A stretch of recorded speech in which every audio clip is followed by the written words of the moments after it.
Hi hello friend, Jaya cooking and logs ಚಾನಲ್ಗೆ ಸ್ವಾಗತ. ನಾನು ಈ ವಿಡಿಯೋದಲ್ಲಿ ಮನೆಯಲ್ಲೇ ಮಸಾಲೆ ಪುಡಿ ಅಂದರೆ ಧನಿಯಾ ಪುಡಿ ಹೇಗೆ ಮಾಡೋದು ಅಂತ ತೋರಿಸ್ಕೊಡ್ತಾ ಇದ್ದೀನಿ. ವಿಡಿಯೋ ನೋಡೋದಕ್ಕಿಂತ ಮುಂಚೆ ಯಾರೇನು ನಮ್ಮ ಚಾನಲ್ಗೆ ಸಬ್ಸ್ಕ್ರೈಬ್ ಆಗಿಲ್ವೋ ಪ್ಲೀಸ್ ಸಬ್ಸ್ಕ್ರೈಬ್ ಆಗಿ, ಹಾಗೆ ವಿಡಿಯೋನ ಸ್ಕಿಪ್ ಮಾಡದೆ ಪೂರ್ತಿಯಾಗಿ ನೋಡಿ.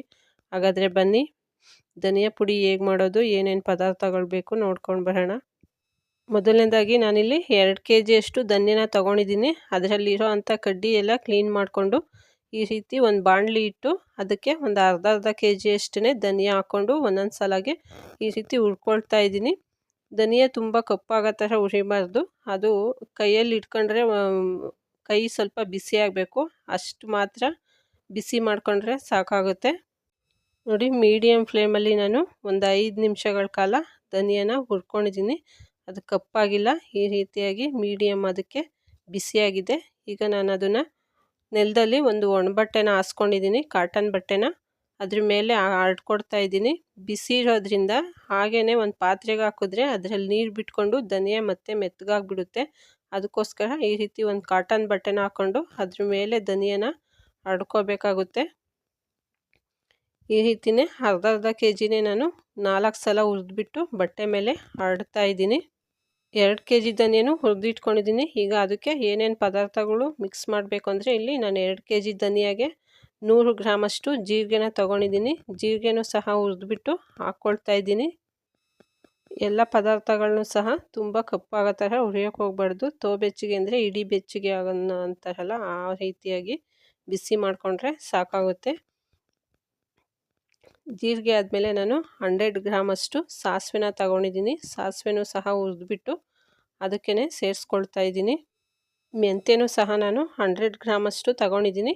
2 kg ಧನಿಯಾಗೆ ನಾನು ಏನೇನು ಪದಾರ್ಥಗಳು ಹಾಕ್ಕೊಂಡಿದ್ದೀನೋ ಎಲ್ಲನೂ ಸಹ 100 ಗ್ರಾಮ್ ಅಳತೆಯಲ್ಲೇ ತೊಗೊಂಡು ಹಾಕ್ಕೊಂಡಿದ್ದೀನಿ. 1 kgಗೆ 50 ಗ್ರಾಮ್ ಲೆಕ್ಕದಲ್ಲಿ 2 kg ಧನಿಯಾಗೆ 100 ಗ್ರಾಮಷ್ಟು ಎಲ್ಲ ಪದಾರ್ಥಗಳನ್ನೂ ಮಿಕ್ಸ್ ಮಾಡ್ಕೊಂಡಿದ್ದೀನಿ. ಮೆಂತ್ಯನೂ ಸಹ ಬಿಸಿ ಮಾಡಿಬಿಟ್ಟು ಧನಿಯಾಗೆ ಸೇರಿಸ್ಕೊಳ್ತಾ ಇದ್ದೀನಿ. 100 ಗ್ರಾಮಷ್ಟು ಚಕ್ಕೆನ ಬಿಸಿ ಮಾಡ್ಕೊಳ್ತಾ ಇದ್ದೀನಿ.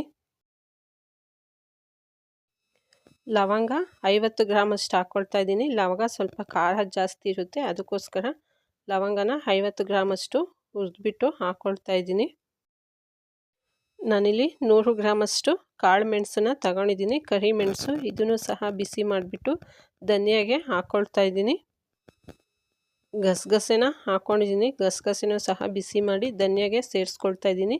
ನಾನಿಲ್ಲಿ ಜೀರಿಗೆ, ಮೆಣಸು, ಚಕ್ಕೆ, ಲವಂಗ, ಗಸಗಸೆ ಇದನ್ನೆಲ್ಲ ಏನಕ್ಕೆ ಉಪಯೋಗಿಸ್ತಾ ಇದ್ದೀನಿ ಅಂದರೆ, ನಾವು ನಾನ್ ವೆಜ್ ಕೂಡ ಈ ಧನಿಯಾ ಪುಡಿನ ಉಪಯೋಗಿಸ್ಕೋಬೋದು, ಅದಕ್ಕೋಸ್ಕರ ಇದನ್ನೆಲ್ಲ ಹಾಕ್ಕೊಳ್ತಾ ಇದ್ದೀನಿ. ಈಗ 100 ಗ್ರಾಮಷ್ಟು ಕಡಲೆಬೇಳೆನ ತಗೊಂಡಿದ್ದೀನಿ. ಇದನ್ನು ಸಹ ಹುರಿದ್ಬಿಟ್ಟು ನಾನು ಧನಿಯಾಗೆ ಸೇರಿಸ್ಕೊಳ್ತಾ ಇದ್ದೀನಿ. ಕಡಲೆಬೇಳೆನ ಸುಮ್ಮನೆ ಬಿಸಿ ಮಾಡ್ಕೊಳೋದು ಬೇಡ, ಅದು ಸ್ವಲ್ಪ ಕಲರ್ ಚೇಂಜ್ ಆಗೋವರೆಗೂ, ಕೆಂಪಗಾಗೋವರೆಗೂ ಚೆನ್ನಾಗಿ ಹುರಿದ್ಬಿಟ್ಟು ಹಾಕ್ಕೊಳ್ಬೇಕು. ಈಗ 100 ಗ್ರಾಮಷ್ಟು ಉದ್ದಿನಬೇಳೆ ತೊಗೊಂಡಿದ್ದೀನಿ. ಅದನ್ನು ಸಹ ಕೆಂಪಗಾಗೋವರೆಗೂ ಹುರಿದ್ಬಿಟ್ಟು ಹಾಕ್ಕೊಳ್ತಾ ಇದ್ದೀನಿ. 150 ಗ್ರಾಮಷ್ಟು ಹುರ್ಗಡ್ಲೆನ ತೊಗೊಂಡಿದ್ದೀನಿ. ಅದನ್ನು ಸಹ ಬಿಸಿ ಮಾಡಿಬಿಟ್ಟು ಧನಿಯಾಗೆ ಸೇರಿಸ್ಕೊಳ್ತಾ ಇದ್ದೀನಿ. 100 ಗ್ರಾಮಷ್ಟು ಅಕ್ಕಿನ ತೊಗೊಂಡಿದ್ದೀನಿ. ಅಕ್ಕಿ ರೇಷನ್ ಅಕ್ಕಿ ಅಥವಾ ಸೋನಾ ಮಸೂರಿ ಯಾವುದಾದ್ರೂ ಆಗ್ಬೋದು. ಅದನ್ನು ಸಹ ಕೆಂಪಗಾಗೋ ಥರ ಹುರಿದ್ಬಿಟ್ಟು ಧನಿಯಾದಕ್ಕೆ ಸೇರಿಸ್ಕೊಳ್ತಾ ಇದ್ದೀನಿ. ನಾನಿಲ್ಲಿ ಕಡಲೆಬೇಳೆ, ಉದ್ದಿನಬೇಳೆ, ಕಡಲೆಪಪ್ಪು ಮತ್ತು ಅಕ್ಕಿನ ಹುರಿದ್ಬಿಟ್ಟು ಹಾಕ್ತಾ ಇರೋದು. ಸಾಂಬಾರು ತಿಕ್ನೆಸ್ ಬರುತ್ತೆ ಮತ್ತು ಟೇಸ್ಟ್ ಬರುತ್ತೆ, ಅದಕ್ಕೋಸ್ಕರ ಇದನ್ನು ಹುರಿದ್ಬಿಟ್ಟು ಧನಿಯಾಗೆ ಸೇರಿಸ್ಕೊಳ್ತಾ ಇದ್ದೀನಿ. ಇದು ಹಾಕೋದ್ರಿಂದ ಸಾಂಬಾರು ತುಂಬ ಟೇಸ್ಟಾಗಿರುತ್ತೆ. ಕೊನೆಯದಾಗಿ ನಾನು ಅರಿಶಿನ ಬೋಟನ್ನ ಪುಡಿ ಮಾಡಿಬಿಟ್ಟು ಬಿಸಿ ಮಾಡಿ ಹಾಕ್ಕೊಳ್ತಾ ಇದ್ದೀನಿ. ಇಲ್ಲಿ 2 kg ಧನಿಯಾಗೆ 200 ಗ್ರಾಮಷ್ಟು ಅರಿಶಿನ ಬೋಟನ್ನ ಹಾಕೋಬೇಕು, ಆದರೆ ನನಗೆ ಅರಿಶಿನ ಸಿಗಲಿಲ್ಲ, ಒಂದು 100 ಗ್ರಾಮಷ್ಟು ಹಾಕ್ಕೊಳ್ತಾ ಇದ್ದೀನಿ. ಆಮೇಲೆ ನಾನು ಇದನ್ನು ಅಂಗಡಿನಲ್ಲಿ ಸಿಗೋವಂಥ ಅರಿಶಿನ ಪುಡಿನೂ ಸಹ ಮಿಕ್ಸ್ ಮಾಡ್ಕೋಬೋದು, ಧನಿಯಾ ಪುಡಿ ಮಾಡಿಸ್ಕೊಂಡು ಬಂದಮೇಲೆ.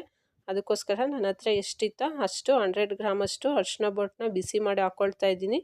2 kg ಧನಿಯಾಗೆ 200 ಗ್ರಾಮಷ್ಟು ಅರಿಶಿನ ಬೋಟನ್ನ ಹಾಕ್ಕೊಳ್ಬೇಕಾಗುತ್ತೆ. ಹಾಗೆಯೇ ಒಂದು 4ರಿಂದ 5 ಹಿಡಿಯಷ್ಟು ಹಸಿ ಕರಿಬೇವಿನ ಸೊಪ್ಪನ್ನ ಬಿಸಿ ಮಾಡಿಬಿಟ್ಟು ಹಾಕ್ಕೊಳ್ತಾ ಇದ್ದೀನಿ. ಚೆನ್ನಾಗಿ ಗರಿ ಗರಿ ಆಗೋ ಥರ ಬಿಸಿ ಮಾಡಿಕೊಂಡು ಹಾಕ್ಕೋಬೇಕಾಗುತ್ತೆ. ನಾವಿಲ್ಲಿ ವೆಜ್ ಸಾಂಬಾರಿಗೆಲ್ಲ ಬೇಳೆ ಸಾರು, ಮಸ್ಸೊಪ್ಪು ಎಲ್ಲ ಮಾಡೋದ್ರಿಂದ ಅದಕ್ಕೂ ಸಹ ಧನಿಯಾ ಪುಡಿ ಉಪಯೋಗಿಸೋದ್ರಿಂದ ನಾನಿಲ್ಲಿ ಕರಿಬೇವು ಸೊಪ್ಪನ್ನ ಉಪಯೋಗಿಸ್ಕೊಳ್ತಾ ಇದ್ದೀನಿ. ಎಲ್ಲವನ್ನು ಸಹ ಹದವಾಗಿ ಹುರಿದ್ಬಿಟ್ಟು ಒಂದು ಕಾಟನ್ ಬಟ್ಟೆ ಮೇಲೆ ಹಾಕ್ಕೊಂಡಿದ್ದೀನಿ.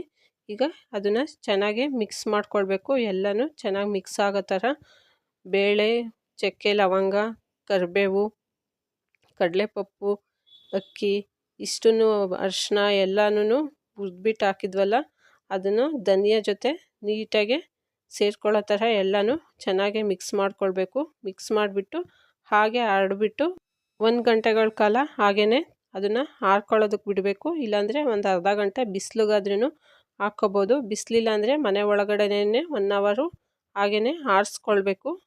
ಅದನ್ನು ಆರಿಸಿಲ್ಲ ಹಂಗೆ ಬಿಸಿ ಇರಬೇಕಾದ್ರೇ ನಾವು ಪುಡಿ ಮಾಡ್ಸೋಕೆ ಹೋದರೆ ನೀಟಾಗಿ ಪುಡಿ ಆಗೋದಿಲ್ಲ, ನೈಸಾಗಿ ಪುಡಿ ಆಗೋಲ್ಲ, ಅದು ತರಿ ತರಿಯಾಗಿ ಪುಡಿ ಬರುತ್ತೆ. ಅದಕ್ಕೋಸ್ಕರ ನೀಟಾಗಿ ಆರಿಸ್ಬಿಟ್ಟು ಹಾಕ್ಸಿದ್ರೆ ಧನಿಯಾ ಪುಡಿ ನೈಸಾಗಿ ಬರುತ್ತೆ. ಚೆನ್ನಾಗಿ ಆರಿಸಿದ್ಮೇಲೆ ಮಿಷಿನಲ್ಲಿ ನಾನು ಪುಡಿ ಮಾಡಿಸ್ಕೊಂಡು ಬರ್ತೀನಿ. 1 ಗಂಟೆಗಳ ಕಾಲ ಚೆನ್ನಾಗಿ ಆರ್ಕೊಂಡ್ಮೇಲೆ ತಣ್ಣಗಾದ್ಮೇಲೆ ನಾನು ಇದನ್ನು ಒಂದು ಪಾತ್ರೆಗೆ ಹಾಕ್ಕೊಂಡಿದ್ದೀನಿ.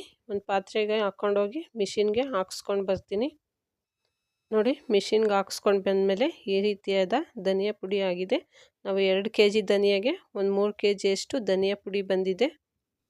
ಈ ರೀತಿ ಧನಿಯಾ ಪುಡಿ ಮನೆಯಲ್ಲೇ ಮಾಡಿಕೊಂಡ್ರೆ 4 ರಿಂದ 5 ಜನಕ್ಕೆ ಸಾಂಬಾರು ಮಾಡೋದಕ್ಕೆ 1 ಟೇಬಲ್ ಸ್ಪೂನ್ ಅಥವಾ 2 ಟೇಬಲ್ ಸ್ಪೂನ್ ಅಷ್ಟು ಧನಿಯಾ ಪುಡಿ ಯೂಸ್ ಮಾಡ್ಕೊಂಡ್ರೆ ಸಾಕಾಗುತ್ತೆ. ಅಂಗಡಿಲಿ ತರೋವಂಥ ಧನಿಯಾ ಪುಡಿ ಟೇಸ್ಟು ಇರೋದಿಲ್ಲ, ಸಾಂಬಾರು ತಿಕ್ನೆಸ್ಸು ಬರೋದಿಲ್ಲ. ಅದಕ್ಕೋಸ್ಕರ ಮನೆಯಲ್ಲೇ ಧನಿಯಾ ಪುಡಿ ಮಾಡ್ಕೊಳ್ಳೋದು ಒಳ್ಳೆಯದು. ಈ ಧನಿಯಾ ಪುಡಿ ವೆಜ್ಜು, ನಾನ್ ವೆಜ್ ಅಡುಗೆಗಳು ಮತ್ತು ಪಲ್ಯಗಳಿಗೂ ಎಲ್ಲದಕ್ಕೂ ಸಹ ಉಪಯೋಗಿಸ್ಕೋಬೋದು. ವಿಡಿಯೋ ನಿಮ್ಗೆ ಇಷ್ಟ ಆಗಿದರೆ ಲೈಕ್ ಮಾಡಿ, ಶೇರ್ ಮಾಡಿ, ಹಾಗೆ ಕಾಮೆಂಟ್ಸ್ ಮಾಡಿ. ನಮ್ಮ ಚಾನಲ್ನ ಸಬ್ಸ್ಕ್ರೈಬ್ ಮಾಡ್ಕೊಳ್ಳಿ. ಈ ದಿನದ ಯೂಸ್ಫುಲ್ ಟಿಪ್ಸ್: ಚಕ್ಕೆನ ನಿಂಬೆ ರಸದಲ್ಲಿ ತೇಯ್ದು ಹಣೆಗೆ ಪಟ್ಟಾಕೋದ್ರಿಂದ ತಲೆನೋವು ಕಡಿಮೆ ಆಗುತ್ತೆ. ವಿಡಿಯೋ ನೋಡಿದ್ದಕ್ಕಾಗಿ ಧನ್ಯವಾದಗಳು.